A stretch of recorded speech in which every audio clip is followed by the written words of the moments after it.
Commander Alan Wright yawned as he stared at the screen in the small control room of Europa Outpost 7. The blue glow of the monitors lit up his tired face. It was his third straight shift watching deep space signals, and nothing ever happened out here on Jupiter's frozen moon. "Commander, you should get some sleep," said Lieutenant Maria Garcia as she entered with 2 cups of coffee. She handed one to him. "I can monitor things for a while." Alan took a grateful sip. "Thanks, Maria. Just another hour and I'll—" A sharp beep from the main console cut him off. Maria put her coffee down and moved quickly to check the readings. "Sir, something just appeared on our long-range scanners," she said, her voice suddenly tense. "Multiple objects, moving fast, coming from beyond Pluto's orbit." Alan stood up, suddenly wide awake. "Could be comets or asteroids. Run the usual checks." Maria's fingers flew across the controls. After a minute, she looked up, her face pale. "These aren't natural objects, sir. They're moving against the solar wind, changing direction. And they're big, very big." Within hours, every telescope in the solar system was pointed at the approaching objects. The news spread quickly. Unknown vessels were heading toward Earth, moving faster than any human ship could travel. President Olivia Sanchez called an emergency meeting in the underground chambers of the United Earth Government headquarters in Geneva. Military leaders, scientists, and government officials gathered around a large table, their faces showing fear and confusion. "What do we know about them?" asked the president, her voice steady despite the situation. General Paul Baker stood up. "Madam President, we count 7 major vessels, each one nearly 2 miles long. They will reach Earth orbit in approximately 3 days. Have they responded to our signals?" she asked. "Yes," said Communications Director Laura Hill. "Just 30 minutes ago. They identify themselves as the Drakthar Imperium. They demand to speak with Earth's leaders when they arrive." 3 days later, the alien ships entered Earth orbit. The largest vessel positioned itself directly above Geneva. A single shuttle descended, landing on the designated area outside the United Nations building. The world watched as the shuttle doors opened. The aliens that emerged stood nearly 8 feet tall, with gray-green skin and 4 arms. They wore armor that seemed to shift colors in the sunlight. Their leader, who called himself Supreme Executor Zixpral, was escorted to the emergency session of the UN General Assembly. "People of Earth," the alien's voice boomed through the translators. "The Drakthar Imperium has claimed this sector of the galaxy. We have conquered 12 other civilizations. You will surrender all resources and accept your place as our subjects, or face elimination." President Sanchez stood firm at the podium. "We welcome peaceful contact with other civilizations, but we will not surrender our freedom. Perhaps we can discuss trade and cooperation instead." The alien made a sound that might have been laughter. "You misunderstand. This is not a negotiation. You have 2 Earth days to make your decision." All attempts at diplomacy failed. On the second day, the Drakthar demonstrated their power. Without warning, one of their smaller ships fired a beam of energy at the Neptune research station. The entire facility, home to 247 scientists and military personnel, disappeared in a flash of light. The Earth Defense Fleet scrambled to respond. 17 ships, the best humanity had built, moved to defend their homeworld. The battle lasted less than an hour. Every human ship was destroyed. The Drakthar lost nothing. As the burning wrecks of Earth's fleet drifted in space, Supreme Executor Zixpral sent another message. "This was merely a demonstration. Your technology is primitive. Your weapons are useless. You cannot stop us. Surrender now, or we will target your cities next." In the ruins of the command ship, a single escape pod drifted away unnoticed by the alien fleet. Inside, wounded and angry, Lieutenant Greg Walsh made a promise to himself. Somehow, someday, humanity would fight back. 5 months after the aliens arrived, Earth surrendered. The Drakthar ships had destroyed 3 major cities after humanity's failed counterattack. Billions watched on screens around the world as President Sanchez signed the treaty, her face lined with grief and shame. Major John Carter watched the broadcast from his hidden bunker in the Rocky Mountains. He threw his coffee mug against the wall. "I will never surrender," he said to the small group of soldiers gathered around him. "Not while I still breathe." 20 men and women nodded in agreement. They were all that remained of his Special Forces unit. When the official surrender came through, they had gone underground instead of laying down their weapons. Meanwhile, in New York, Dr. Susan Carter pretended to accept the new alien rulers. As a top biologist, she was too valuable for the Drakthar to kill. Instead, they put her to work in their research facility. "Your species shows interesting adaptability," said her new supervisor, a Drakthar scientist named Moxtrol. "This is why you will serve the Imperium rather than face extinction." Susan nodded respectfully while hiding her hatred. Every day, she collected samples of Drakthar blood and tissue. Every night she worked in a secret lab hidden beneath her apartment building. The aliens set up processing centers in major cities. Humans lined up to be assigned new jobs. Most went to mines and factories to extract Earth's resources for the Drakthar fleet. In Chicago, factory worker Pete Donovan pushed his cart of metal parts down the assembly line. His back ached from 12 hours of work. The Drakthar guards watched from above, their 4 arms holding powerful weapons. The factory supervisor, Bill Mason, walked too slowly with his cart. The oldest worker in the factory, his hands shook with age. "Faster, human," shouted the guard. When Bill tried to hurry but dropped some parts, the guard jumped down and pointed his weapon. "Defective workers are not tolerated," the alien said coldly. A flash of light, and Bill fell dead. Pete stared in horror. That night, he couldn't sleep.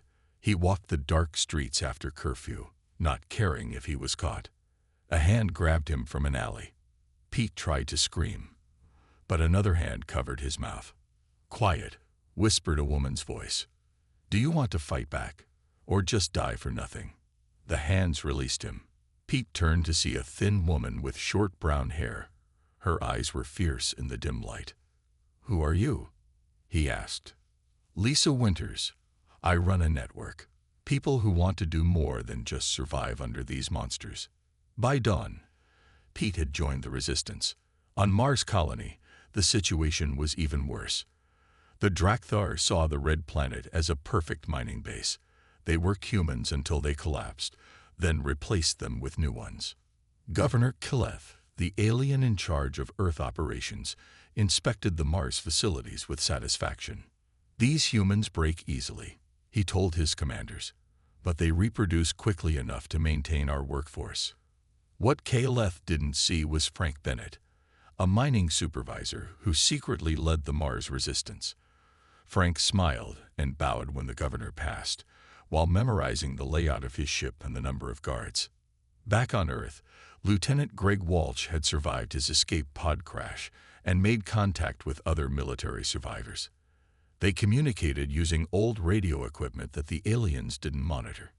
"Major Carter has established a base in the mountains," Greg told his group. "We need to join forces." In her lab, Dr. Susan Carter made a discovery.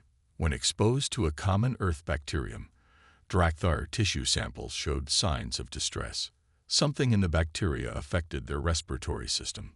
"This is it," she whispered to herself. "This is how we fight back." She carefully documented her findings in a small notebook, then hid it in a secret compartment in her shoe. Tomorrow, she would find a way to get this information to the resistance. The Drakthar believed they had conquered Earth completely. They never imagined that all across the planet, humans were connecting, planning, and preparing. The aliens thought humans were weak. They would learn just how wrong they were. 1 year had passed since the Drakthar took over Earth. In her hidden laboratory beneath New York City, Dr. Susan Carter looked through her microscope and smiled. The bacteria she had modified was working perfectly. In the Petri dish, Drakthar cells were breaking down rapidly. This could change everything, she whispered to herself. After months of secret work, she had created a bioweapon. It wouldn't kill the aliens, but it would make them very sick for days. Enough time for humans to fight back. The door opened, and her husband, Major John Carter, entered. His face was thinner now, with a scar across his cheek from a close encounter with Drakthar guards. "Did you make it work?" he asked, kissing her quickly. Susan held up a small spray bottle. "Yes, this can incapacitate a Drakthar in minutes. The effect lasts about 3 days, and it doesn't harm humans at all." John took the bottle carefully. "We need to make more. Lots more." Far away in the asteroid belt between Mars and Jupiter, Commander Diane Miller floated inside the damaged Earth ship EDF Defiant. It was one of the few human vessels that had escaped destruction by hiding during the initial attack. "How are the modifications coming?" she asked her engineer, Sam Wilson. Sam pushed himself away from an open panel filled with glowing alien technology. "Almost done. These Drakthar power cells are 10 times stronger than ours. The weapons systems are next." Commander Miller nodded. "Good. We need every advantage we can get."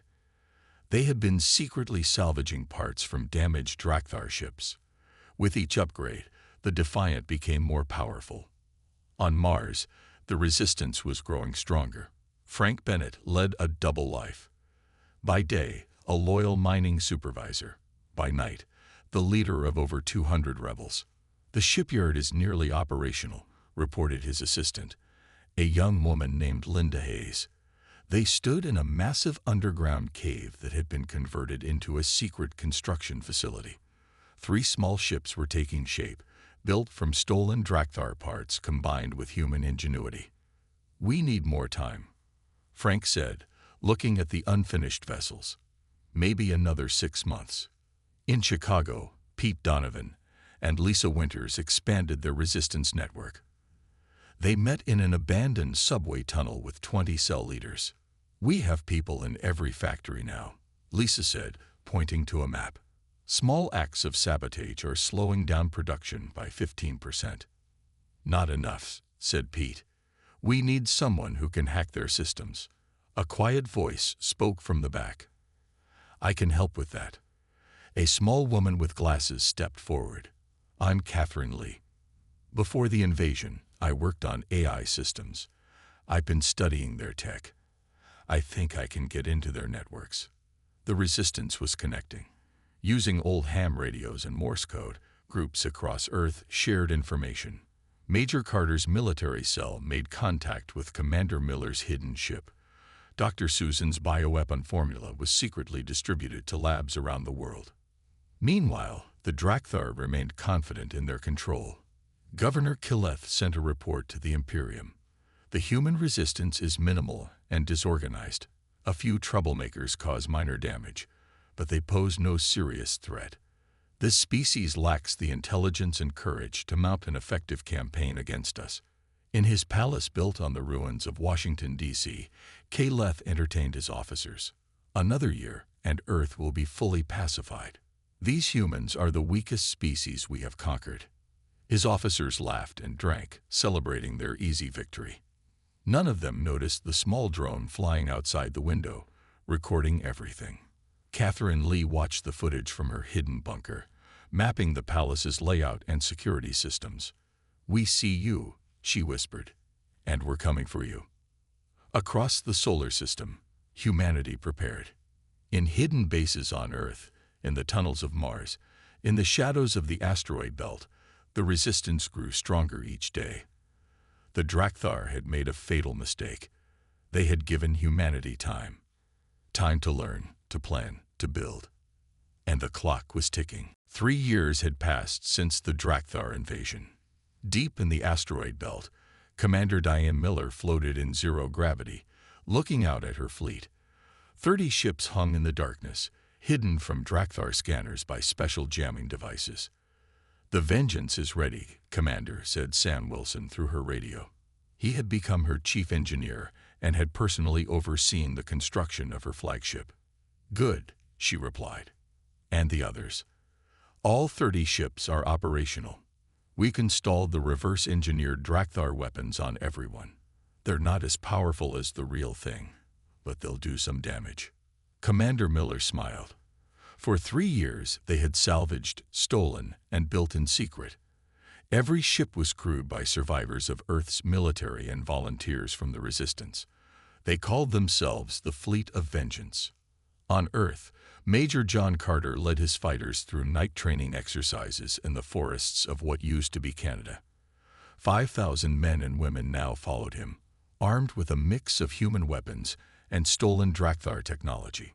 "Move quietly," he whispered to a group of new recruits. "The Drakthar have better hearing than we do." His second-in-command, Greg Walsh, had risen from lieutenant to captain. He supervised the training of 300 fighters each month. "They're getting better," Greg told John as they watched the night exercise. "But are they ready for a full assault?" John nodded. "They have to be. The time is coming soon." In her lab, Dr. Susan Carter had produced enough of her bioweapon to supply resistance cells worldwide. Small, concealed spray bottles were distributed through Lisa Winter's network. "Remember," Susan told the messengers, "one spray will disable a Drakthar for 3 days. Use it wisely." In Chicago, Catherine Lee had achieved something remarkable. Working with stolen parts and her own genius, she had hacked into the Drakthar command network. Now she could intercept their communications and sometimes even send false orders. "I've got something big," she told Pete and Lisa during their weekly meeting. "The Drakthar are fighting another war on the other side of their territory. Some species called the Nelvari are giving them trouble. Half their fleet has been sent there." Lisa's eyes widened. This could be our chance. On Mars, Frank Bennett's secret shipyard was now complete. His engineers had built 5 attack ships, smaller than those in Commander Miller's fleet, but just as deadly. "We're ready when Earth is," he told Linda Hayes. "Just say the word." The pieces were coming together. Using Catherine's secure communication channel, the leaders of the Resistance coordinated their plans. Commander Miller would attack from space. Major Carter would lead ground assaults on key facilities. Frank Bennett would strike from Mars. And Lisa Winter's network would rise up in every city at once. Meanwhile, Governor Killeth was growing frustrated. Despite harsher controls and more executions, human productivity was declining. Small acts of sabotage were becoming more frequent. Increased security at all facilities, he ordered his commanders. Execute 10 humans for every act of sabotage. His security chief looked nervous. "Sir, we've lost contact with 3 patrols this week, and one of our supply ships disappeared between Earth and Mars." Killeth dismissed these concerns. "Finding a few rebels in the wilderness is difficult, but they pose no real threat. Their primitive weapons cannot harm our ships." He did not know that the missing patrols had been captured by John Carter's forces, their weapons and equipment taken. The supply ship had been seized by Commander Miller's fleet, providing valuable materials and technology. In her hidden command center, Catherine Lee intercepted Killeth's communications and smiled. "They still think we're primitive," she told her team. "They have no idea what's coming." Across the solar system, humanity waited for the signal. The Fleet of Vengeance was ready. The ground forces were trained. The bioweapon was distributed. The hacking systems were in place. Operation Vengeance was about to begin. The day began like any other under Drakthar rule. Humans reported to work in factories and mines. Alien guards watched from towers and patrol ships. Governor Killeth started his morning by reviewing production reports in his palace. Then everything changed. At exactly 600 hours Earth time, Catherine Lee pressed a button on her computer. Across the planet, thousands of small devices activated. The air inside Drakthar facilities filled with an invisible mist, Dr. Susan Carter's bioweapon. In New Chicago, Pete Donovan watched as the Drakthar guards began coughing. Within minutes, they collapsed, struggling to breathe. He gave the signal, and hidden workers pulled out weapons that had been smuggled in piece by piece over months. "Now," Pete shouted, "take the factory." Similar scenes played out in facilities worldwide. Lisa Winters led the assault on the Chicago Command Center, her team moving quickly as Drakthar officers fell to the bioweapon. In orbit, Commander Diane Miller gave the order. All ships, this is Vengeance Actual. Operation is go. Repeat, Operation is go. The fleet of Vengeance emerged from hiding, engines burning bright as they accelerated toward Earth. On the command deck of the flagship Vengeance, Sam Wilson monitored the engines he had built from stolen Drakthar technology. All systems nominal, Commander, he reported. Weapons hot. On Mars, Frank Bennett launched his 5 attack ships. Target the main Drakthar base, he ordered his pilots. Hit them hard, and don't stop. Governor Killeth was in the middle of scolding a subordinate when he began to cough. Alarms blared throughout his palace. What is happening? He demanded, wheezing. Report. His security chief stumbled in, barely able to stand. Simultaneous attacks. Everywhere. Some kind of weapon in the air. Before Killeth could respond, the building shook from an explosion. Major John Carter's forces had begun their assault on the palace. This is impossible. Killeth gasped as he watched security feeds showing humans overrunning his facilities. They are primitives. They cannot. Catherine Lee's voice suddenly came through on all Drakthar channels. Attention Drakthar forces. This is the Earth Resistance. Your facilities are under our control. Your troops are incapacitated. Surrender or be destroyed. Killeth roared in anger. He managed to reach the communications array and sent an emergency signal to the Drakthar home fleet. Earth Rebellion. Send all available ships immediately. In space, Sub-Executor Vrathkos received the distress call. He commanded 15 warships, all that could be spared from the Nelvari conflict. Set course for Earth system, he ordered. Maximum speed. 3 days later, Vrathkos arrived at the edge of the solar system. He expected to find a few human rebels with primitive ships easily crushed. Instead, his sensors detected 30 vessels of advanced design moving to intercept. Their energy signatures showed Drakthar technology, but modified, improved. Impossible, he whispered. On the Vengeance, Commander Miller watched the enemy ships approach. All vessels, attack formation Delta. Target their lead ship first. The human fleet moved with surprising speed and coordination. The Drakthar commanders, used to fighting by strict protocols, were confused by the unpredictable attack patterns. They're using our own weapons against us, reported Vrathkos' tactical officer. But the configurations are different, more efficient. On Earth, Major Carter's forces had captured the eastern half of Killeth's palace. The governor himself was trapped, surrounded by his few remaining guards who had avoided exposure to the bioweapon. You will all die for this, Killeth snarled into the communication system. Our fleet will burn your world to ash. John Carter's voice responded calmly. Look outside, Governor. Your reinforcements aren't coming. Killeth rushed to the window. In the sky above, flashes of light marked the space battle. Several of the flashes were Drakthar ships exploding. The fleet of Vengeance was winning. For the first time in his life, Killeth felt fear. The humans had done the impossible. They had turned his own technology against him. They had coordinated a planet-wide attack with precision that even the Imperium would struggle to match. And now, they were coming for him. The space battle raged across Earth's orbit.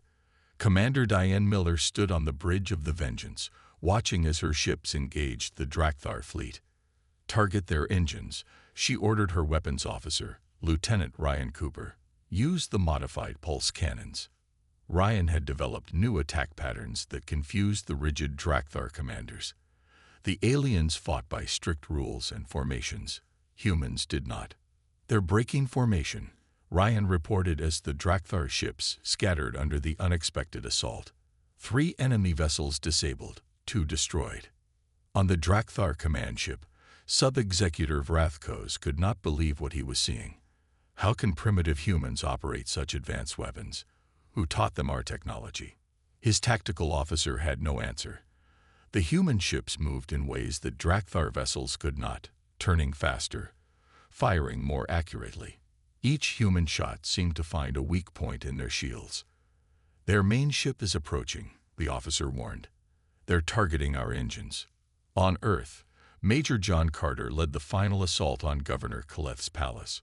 His fighters moved room by room, spraying Susan's bioweapon ahead of them. Most Drakthar guards fell without firing a shot. The East Wing is secure, reported Captain Greg Walsh over the radio, moving to the central chamber. John nodded. I'm heading for the command center. Khaleth will be there. In Chicago, Lisa Winters and Pete Donovan had captured the main Drakthar landing facility. Alien ships sat abandoned on the runway, their crews incapacitated by the bioweapon. Pete, look at this, Lisa called, pointing to a computer screen showing a map of Drakthar bases worldwide. We're winning everywhere. Europe, Asia, Australia, all reporting success. On Mars, Frank Bennett's ships had destroyed the Drakthar defense platforms. His ground forces now moved to take the main base. The aliens are surrendering, Linda Hayes told him over the radio. They saw what happened to their fleet. Catherine Lee worked furiously at her computer, sending false orders to any Drakthar ships that still functioned. Retreat immediately, she broadcast on their command frequency. Earth is lost. All ships return to Sector 7. Several Drakthar captains, unable to contact their superiors, followed these orders and fled the solar system. In the palace, John Carter kicked open the door to the command center. Governor Khaleth stood there, surrounded by his last loyal guards. The alien leader was still weak from the bioweapon, but managed to stand tall. You have lost everything, John told him. Surrender now. Khaleth laughed, a harsh sound. You think you have won. The Imperium will send hundreds more ships, thousands. Your little victory means nothing. Maybe, John agreed. But today, Earth is free. He raised his weapon, a modified Drakthar rifle. Khaleth reached for his own gun, but John was faster. The governor fell, wounded but alive. Take him, John ordered his soldiers.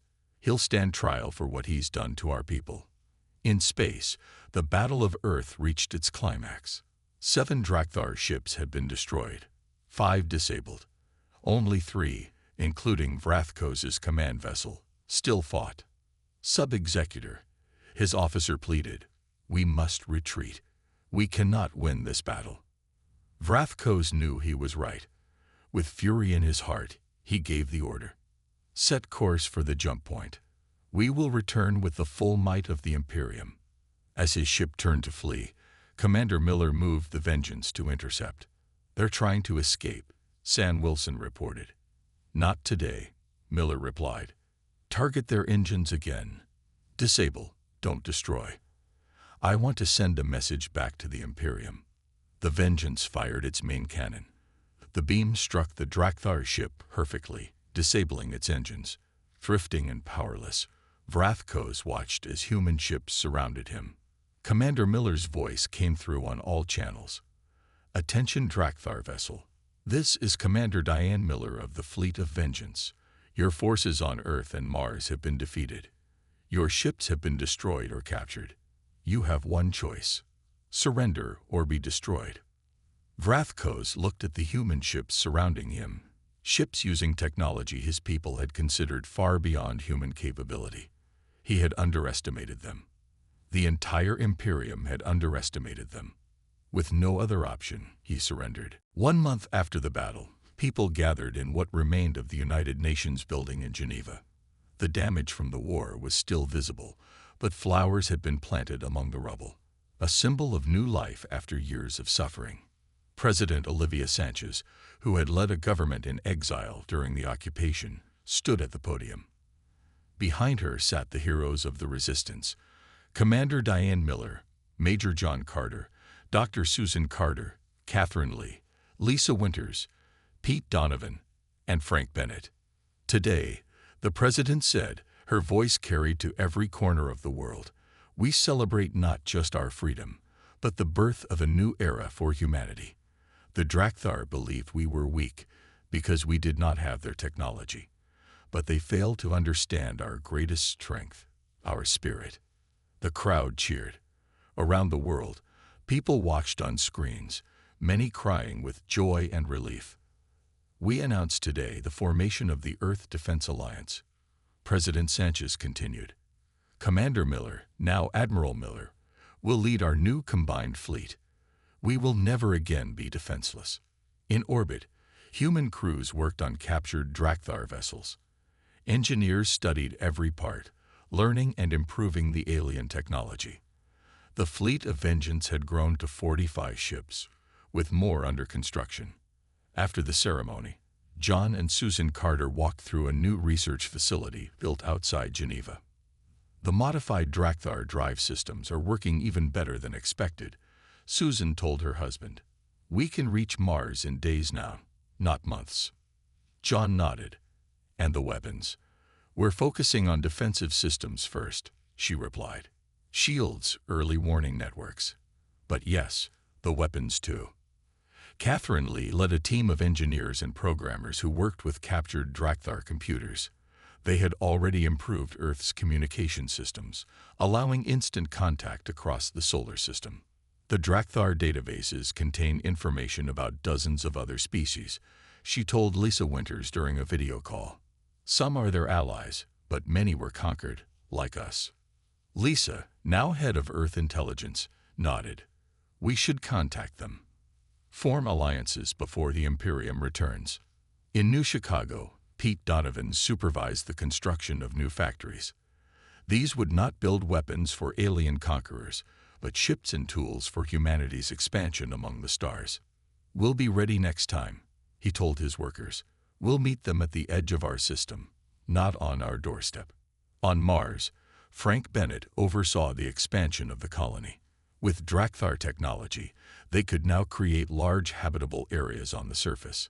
Thousands of people volunteered to settle there, building a second home for humanity. Governor Kileth and Sub-Executor Vrathkos sat in cells beneath Geneva, awaiting trial for war crimes. They still could not understand how they had been defeated. How did they learn our technology so quickly? Vrathkos asked his former superior. "No other species has ever done this." Kileth had no answer.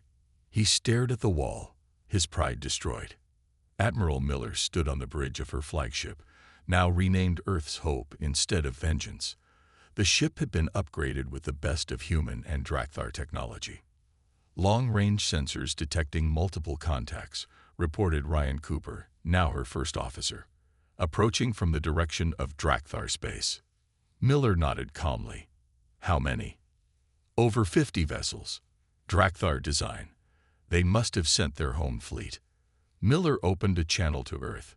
"President Sanchez, the Drakthar have returned, just as we expected. Permission to engage." The president's voice was firm. "Permission granted, Admiral. Show them what humanity is capable of." As Earth's Hope moved forward, followed by the entire human fleet, Miller thought about how much had changed. The Drakthar had seen humans as weak because they measured strength only by technology. They never understood that true strength came from courage, creativity, and determination. The fleet accelerated toward the approaching enemy. This time, humanity was ready. This time, the hunters would become the hunted.